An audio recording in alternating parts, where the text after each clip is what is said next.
In today's episode, I'm going to give you a brief explanation and overview of the 12 verb tenses in English. These are the 12 main verb tenses in English, and I consider them the foundation to having good grammar skills in the language. Hey everybody, how's it going? Thiago here, and welcome to another episode of the podcast. In case you're new here, I've created this podcast and YouTube channel to help intermediate and advanced learners of English communicate with more confidence, more accuracy, more clarity, and more awareness. If this sounds like something you want for yourself and your English, subscribe to the channel here on YouTube and follow the show on Spotify and Apple Podcasts so you don't miss a single new episode. Registrations for my conversation club are officially open. Classes begin in August 2024, next month, and run until November 2024. If you want to learn more about how you can participate in my conversation club, the link is in the description of the video here on YouTube, also as a pinned comment below. And if you are listening on Spotify or Apple Podcasts, just look for the link in the show notes of this episode. And if you want to learn more about English pronunciation, don't forget to check out my pronunciation course, which is available on pre-sale. This is a course to help you learn the main sounds of the English language and the main connected speech patterns that native speakers use in real life and in media when they speak fast. The course is available now at a very special discounted price. Link in the description as well, also in the pinned comment here on YouTube, and in the show notes of this episode, you can also find the link there to learn more about the pronunciation course and how you can take it. All right, everybody, so this is it. Look, this is the table, the chart that personally changed my life when I was a beginner English student. This is a table from the grammar book from Ezra, okay? And I remember that that was one of the first books I borrowed from my friend, this grammar book by Ezra. And inside that book, we had this table there presenting the 12 main verb tenses in English. To me, it changed my life because it gave me a visual way to think about the tenses. And also, it told me, or it showed me exactly what I had to master, what I had to learn first when it came to English grammar, okay? And I really believe, guys, that these 12 verb tenses are the foundation to great grammar skills in English. Before any other topic, before anything else, I believe you should dedicate time to learning these. Because once you learn the 12 main verb tenses well, it gets much easier for you to learn the other structures like passive voice, first conditional, second conditional, reported speech, because those other topics build on top of these verb tenses here. This is like the foundation, okay? So it already gives you a clear path, a clear way of what to study. You know what to study, okay? So as you can see here, we have 12 verb tenses. We have 4, and then 4 more, that's 8, and then 4 more, that's 12. When it comes to the tenses, guys, the foundation is present, past, and future. That's it. You have to be able to communicate in English in the present tense, in the past tense, and in the future tense. That's the basic, okay? The basic requirement, let's say. But then from present, past, and future, we have the kinds of present, past, and future. What are the kinds? We have the simple kinds, we have the continuous kinds, the perfect kinds, and the perfect continuous kinds, okay? And each one will have one of each. So present, you have present simple, present continuous, present perfect continuous. Past, the same thing. You have simple past, past continuous, past perfect continuous. Future, the same thing. You have simple future, future continuous, future perfect, and future perfect continuous. I was always a very pragmatic learner, so this was helpful to me to categorize the verb tenses. So what I did was I started with the simple tenses first. As you can see here, it's the first column vertically speaking, so you have here simple present, simple past, and simple future. I told myself, okay, I'm gonna learn the simple tenses first, well, simple present, simple past, simple future, and then once I felt like I had learned them, I moved on to the next category, which were the continuous tenses. Present continuous, past continuous, future continuous, okay? And then I started getting into the perfect tenses, okay? You see? But before the perfect tenses, I spent a lot of time just mastering, just learning and studying about the simple tenses and the continuous tenses, because you can already communicate a lot of things with these, okay? So, let's quickly go over each one here, okay? Starting with the simple present. Look at this example. I study every day. So we usually use the simple present to talk about things that are habitual or habits, all right? So when talking about your habits, your routine, the things that you usually do every morning, the things that you don't do on the weekend, this is all simple present, okay? Of course, there are more uses for the simple present, but in a nutshell, simple present is mostly about habits, routine, okay? And then we have the simple past. For example, I studied last night. This is an action that was completed in the past. It happened in the past and it finished in the past, usually at a specific time, yesterday, last week, last month, okay? Then we have the simple future. For example, I will study tomorrow. This is an action that will occur or will happen in the future. Here, in the simple future, you can also add going to. Okay, so going to can be considered simple future. So you should take time to learn about future with will and won't, and also future with going to or gonna. Okay, these two structures are part of the simple future. Okay. As a matter of fact, I have made a podcast episode about the future tenses.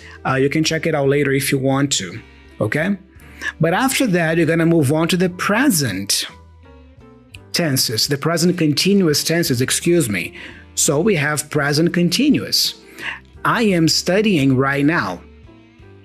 This is an action that began in the past and it's still continuing or happening now, in the moment. It's in progress, okay? Like right now, I am talking to you. I am recording this video for the podcast, all right? And it's also an action that may continue into the future, all right? But more specifically, it's an action that is in progress, that is happening right now at the moment of speaking, okay? You can add an extra detail here. Present continuous can also be used for the future, all right? If you change right now to tomorrow, I am studying tomorrow, now it becomes a simple future tense, okay? Again, I've also made an episode about that. You can study about that as well, okay? Then we move on to past continuous. For example, I was studying when you called. This is an action that began in the past, right? And it implies possible continuation after the second past event. Okay? So, for example, when you called, let's say that this is the primary point in the past there, when you called, okay? And then what was happening before that? What was happening before you called? I was studying. So here we understand that it's an action that was in progress in the past and it got interrupted by another action in the simple past. So I was studying, that was happening when you called. So you calling me interrupted my studying. Okay? Then we move on to the future continuous tense. For example, I will be studying when you arrive. This is an action in the future that will be in progress. All right? It won't be finished. It will be in progress. So when you arrive tomorrow, for example, at that time, at that moment you arrive, I will be studying. That's what will be happening. I will be in the middle of studying. Okay? And then after you have studied these, you can move on to the perfect tenses right here. Okay? So we have the present perfect. For example, I have studied chapter 1. This is a past action with indefinite time span. Okay? So it is a past action, but I'm not telling you when I did that. Okay? Again, I have already made a video here on the channel in the podcast talking about the main difference between present perfect and past simple. You can check it out as well.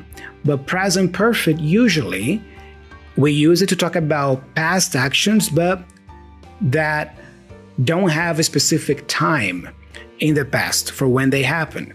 Okay? Like, I have seen the Rocky Balboa movies.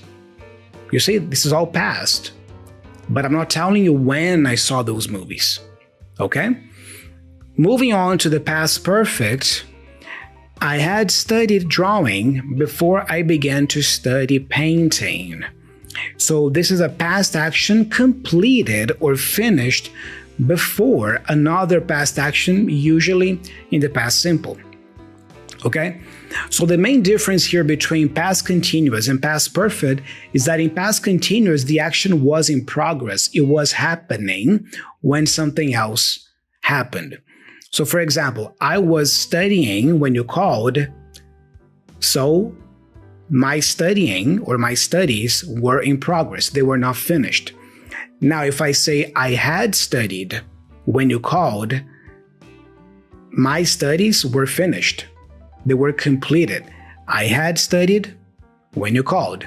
So I was done. Okay? That's the main difference here. Past perfect is the past of the past. It's the finished past action that happened before another finished past action. Okay? Usually the first finished past action that you start talking about is the one in the past simple. And then before that, something else had happened, which is the past perfect structure. Then we have the future perfect as well. Now things start to get a little bit tricky, because future perfect and even future perfect continuous, they exist, but it's not like they are super popular in terms of structures, okay? But they exist in the language. Check it out. He will have finished reading by the time you arrive. He will have finished reading by the time you arrive. Remember that in future continuous, right here, right?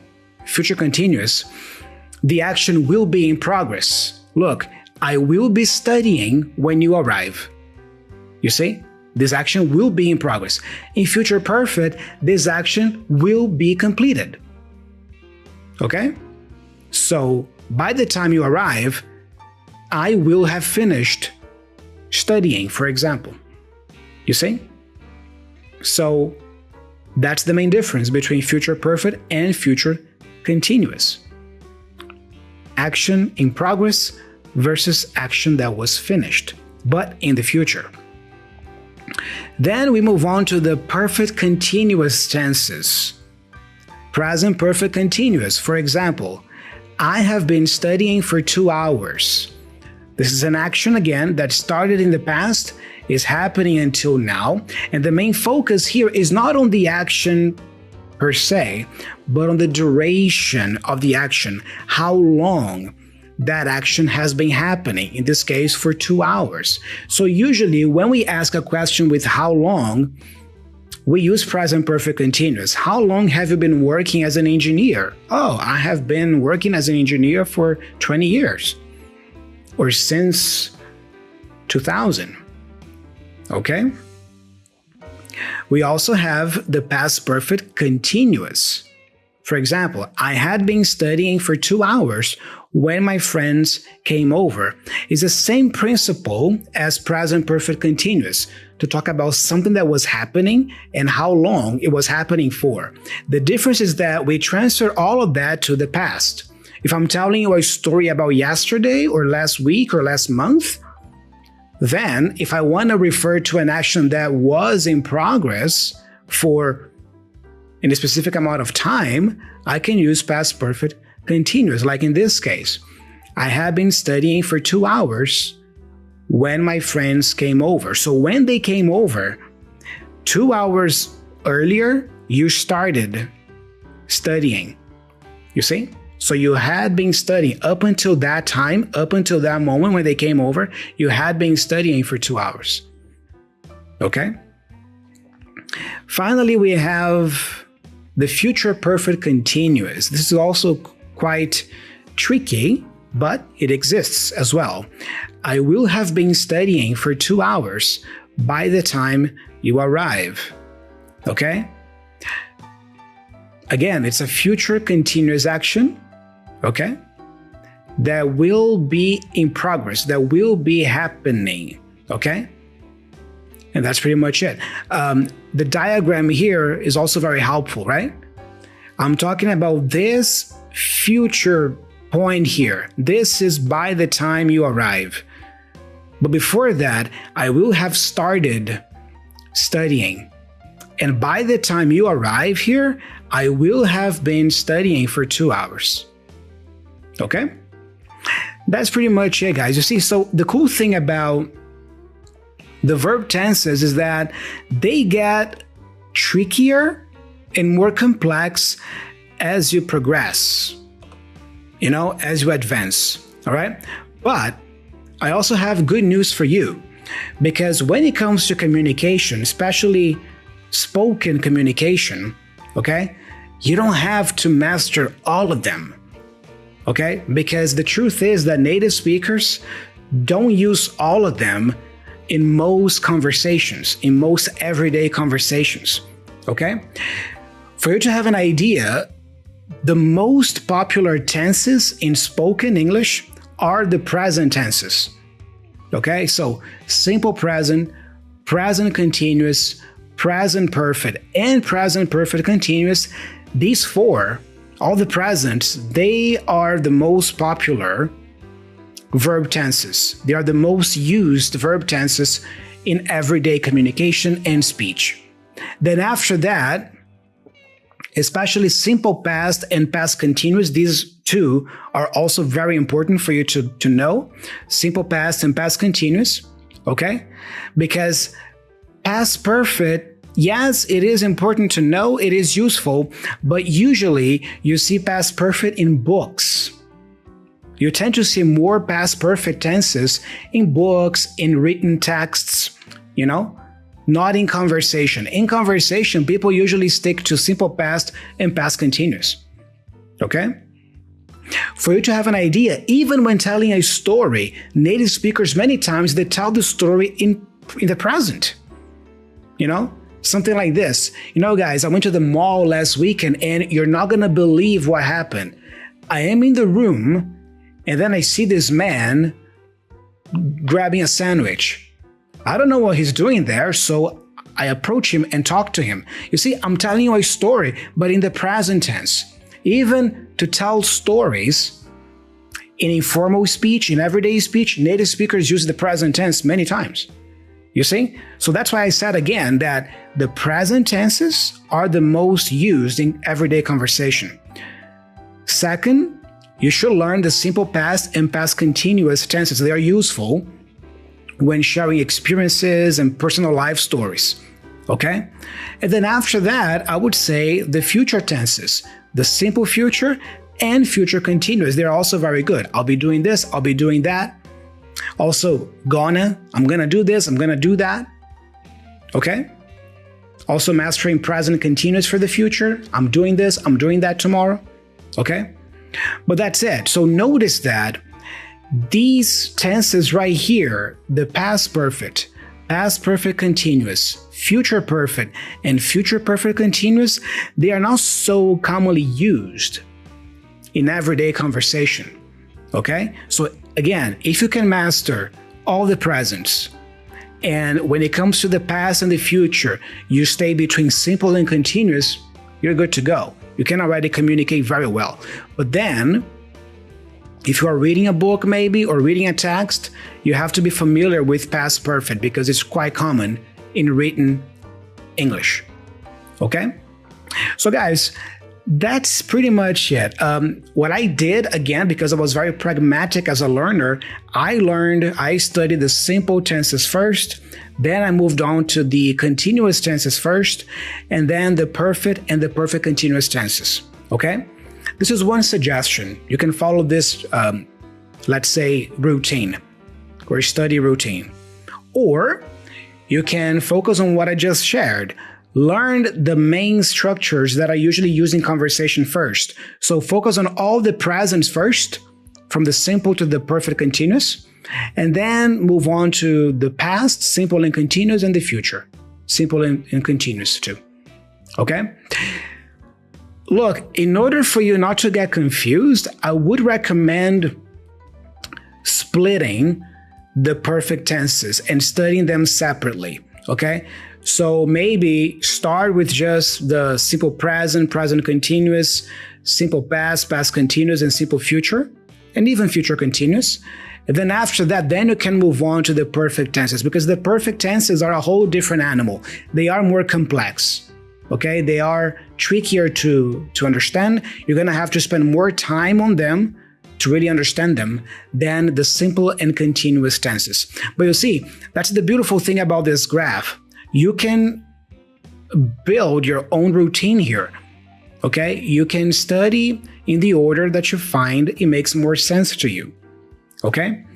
But then, even though these tenses right here, the past perfect continuous, future perfect, and future perfect continuous are not so popularly used, let's say, for those of you who are already at B2 level or even C1 level, you should be coming back to these, and maybe studying these with more intention, all right? Because then if you really want to take your English to higher levels of proficiency, you want to be familiar and be able to use these structures right here, okay? But again, for most everyday conversation, especially if you are at B1 or even B2 level, learn all the present tenses. And when it comes to the past and the future, stick to the simple and then continuous forms, and you should be good to go. Okay? So guys, that's it. This was a brief overview, okay, of the 12 verb tenses.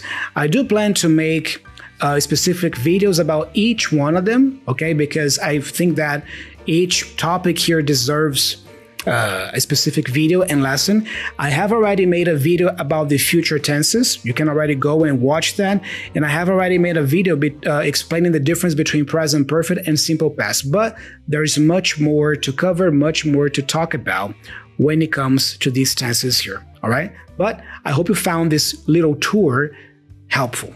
And that's it for this episode, guys. I hope you enjoyed this brief tour or overview of the 12 main verb tenses in English. I hope it was useful and helpful to you. Don't forget to learn more about my conversation club, links in the description and also in the show notes, and also learn more about my pronunciation course to learn more about English pronunciation and connected speech. Guys, thank you so much. I'm Thiago. I'm signing off, and I'll be talking to you very soon in the upcoming episode. Bye-bye.